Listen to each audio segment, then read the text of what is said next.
वैदिक पंचांग के अनुसार फाल्गुन माह के शुक्ल पक्ष की पूर्णिमा तिथि की शुरुआत 24 मार्च को होगी। 24 मार्च को सुबह 9:55 पर इसकी शुरुआत होगी और अगले दिन 25 मार्च को 12:29 पर इसका समापन होगा। होलिका दहन जो कि प्रदोष काल में किया जाता है, इसको ध्यान में रखते हुए होलिका दहन का जो समय है वो 24 मार्च रविवार को होगा। 24 मार्च रविवार को होलिका जलाई जाएगी और अगले दिन होली खेली जाएगी। ऐसे में साल 2024 का जो सबसे पहला चंद्र ग्रहण है वो 25 मार्च को पड़ने जा रहा है। 25 मार्च को चंद्र ग्रहण पड़ने के कारण होली पर इसका क्या प्रभाव पड़ेगा, कौन से उपाय हमें करने चाहिए जिससे कि हमारे घर में सुख संपदा बनी रहे, धन की कभी कमी ना हो, साथ ही साथ कौन सी गलतियां हमें होलिका पर भूलकर भी नहीं करनी चाहिए। तो आज की इस वीडियो में आपको संपूर्ण जानकारी दी जाएगी।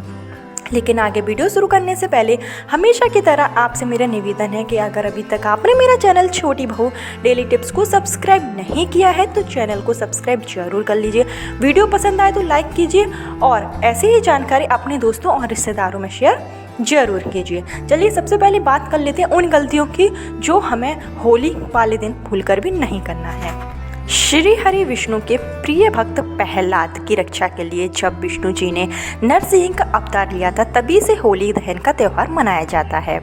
होलिका दहन के दिन लोग लकड़ी, उपले और झाड़ को इकट्ठा करके अग्नि जलाते हैं जिसमें होलिका दहन करते हैं।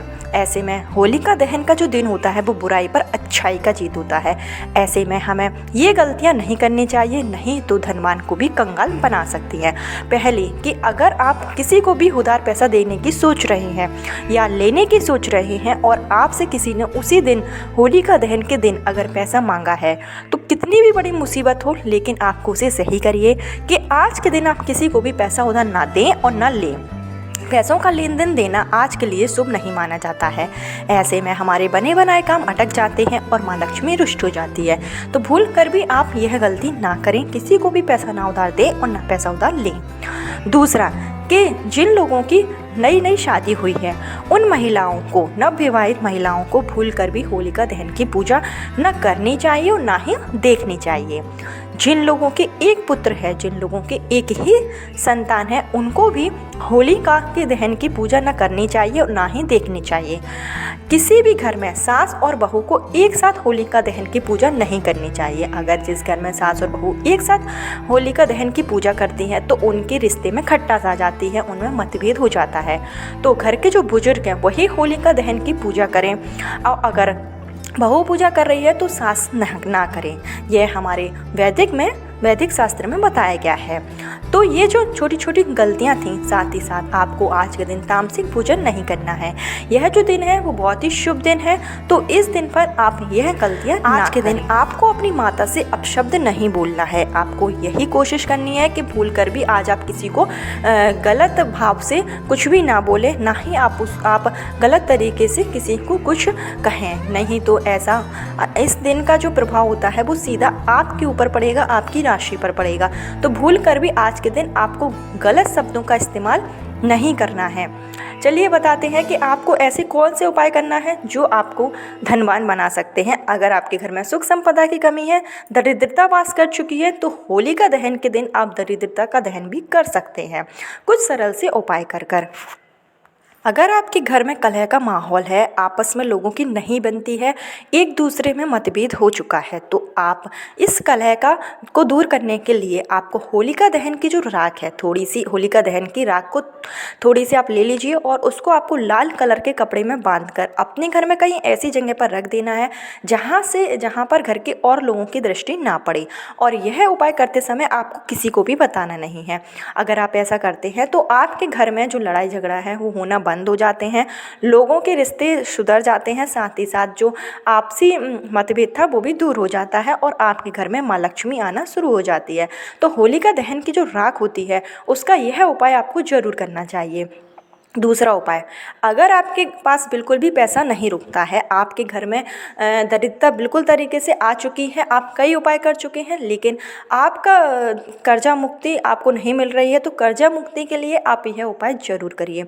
आपको होलिका दहन के समय, जब होलिका दहन की पूजा हो तो उसी समय आपको अपने हाथ में 7 पत्ते पान के पत्ते ले लेना है। 7 पान के पत्ते आप अपने हाथ में ले लीजिए और आपको होलिका दहन की जो अग्नि है उसकी आपको 7 बार परिक्रमा करनी है। और 7 बार जब आप परिक्रमा करें तो आपको अपने मन में अपनी समस्याएं, जो भी आपकी परेशानी है, जो भी आपकी समस्या है या फिर जो भी आपकी विशेष मनोकामना है, उसको आप जब 7 परिक्रमा लगाएं तो आप अपने मन ही मन में यह बोल लीजिए, अपनी समस्याएं बोल लीजिए। और जब आपकी परिक्रमा पूर्ण हो जाए तो आपको 7 पान के पत्ते जो आपने लिए हैं वो आपको अग्नि में ही डाल देना है। ऐसा करने से, इस उपाय को करने से आपके जीवन की सारी परेशानियां दूर हो जाएगी। आपकी कोई विशेष मनोकामना है तो वो भी पूरी हो जाएगी। तो अगर अभी तक आपने जितने भी उपाय किए हैं लेकिन आपको उसमें सफलता नहीं मिली है तो आप होलिका वाले दिन यह उपाय जरूर करिए। पान के पत्तों का यह उपाय आपके जीवन में सकारात्मक विचार ला देगा। तो यह उपाय आप जरूर करिए। चलिए आपको बता दें कि साल का जो पहला चंद्र ग्रहण है वो होली वाले दिन पड़ रहा है। तो ऐसे में हमें होली पर क्या चीज़ों की सावधानियां रखनी चाहिए। तो यह जो चंद्र ग्रहण है, छाया चंद्र ग्रहण है, इसका प्रभाव हमारे भारत देश में नहीं पड़ रहा है। यह जो चंद्र ग्रहण है वो दोपहर के समय पड़ेगा, लेकिन यह पृथ्वी के पास थोड़ा सा होते हुए गुजरेगा। तो यह जो चंद्र ग्रहण है वो हमारे भारत पर इसका कोई भी प्रभाव नहीं पड़ेगा। इसलिए हमें कोई भी ऐसी सावधानियां नहीं बरतनी है जो कि चंद्र ग्रहण में बरती जाती हैं। हाँ, गर्भवती अगर महिलाएं हैं तो वो चंद्र ग्रहण का पालन जरूर करें। वैसे में जो नॉर्मल इंसान है उनको चंद्र ग्रहण का पालन नहीं करना है। वो अपनी होली अच्छे से मना सकते हैं, जिस तरीके से हर साल होली मनाई जाती है, रंगों का त्यौहार खेला जाता है, रंगों से होली खेली जाती है, उसी तरीके से होली मना सकते हैं। तो इस चंद्र ग्रहण का आपके ऊपर कोई असर नहीं पड़ेगा।